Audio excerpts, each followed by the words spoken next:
All right, Chris, thanks. From there, families of some Heidelberg University athletes in Tiffin, they're demanding the firing of the women's basketball coach and an NCAA investigation into that coach's behavior. They say there is a culture of verbal, mental, emotional abuse in the program far beyond what's considered tough coaching.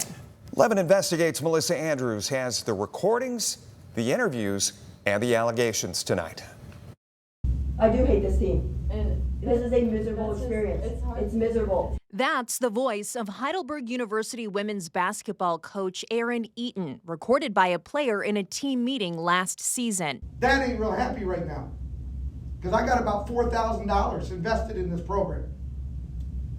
And not one of you said thank you. And that's the coach's boyfriend, also speaking to players behind closed doors. These recordings are now part of a 52-page demand letter filed in March by attorney Martin Greenberg, who accuses the university of allowing verbal, mental, and emotional abuse within the women's basketball program.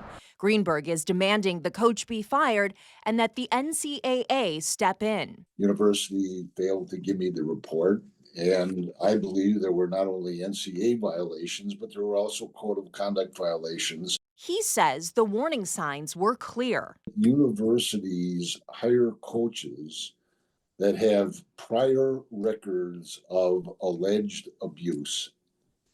And we call this in the legal field negligent hiring. Parents say they watch their daughters break down under the pressure after games. They came out like kind of hiding and looking around the corner, and I'm like, what are you guys doing? And they're like, we don't want coach to see us. And I'm like, why? And they're like, she can't see us talking to you. I'm like, I'm your mom. Why can't you see? They're like, well, we're scared that she's gonna see us. They had just gotten yelled at in the locker room really bad. She like really lost it and like kind of had a mental breakdown and actually begged to quit. And multiple families began comparing stories. And there was even a point that the AD told them not to tell their parents anything anymore.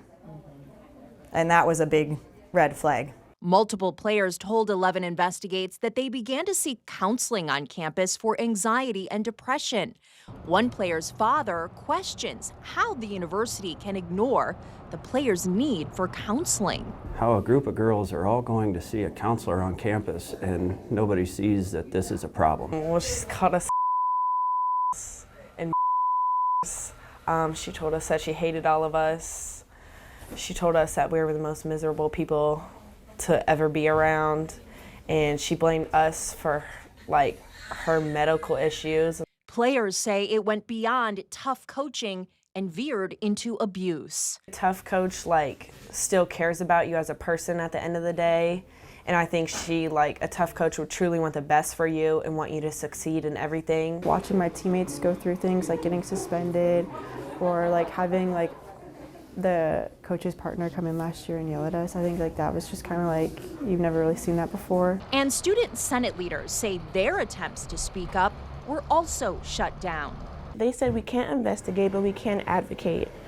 But then they told us not to do either. Greenberg says he's represented athletes across the country and calls this another example of coach behavior crossing a dangerous line.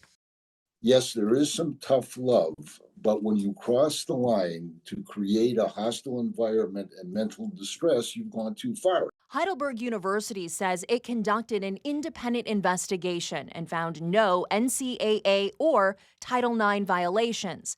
But for these players, the damage is already done. They no longer play the sport they loved at the school where the only reason they went was to play it. It feels weird. It's sometimes like I feel like I don't know what to do, really. She just shouldn't be able to hurt anybody else. 11 Investigates is unable to force the university to release Coach Eaton's personnel file or its independent investigation records to us since Heidelberg is a private university. I posted a 3-paragraph statement from the university in this story on WTOL.com. For 11 Investigates, I'm Melissa Andrews.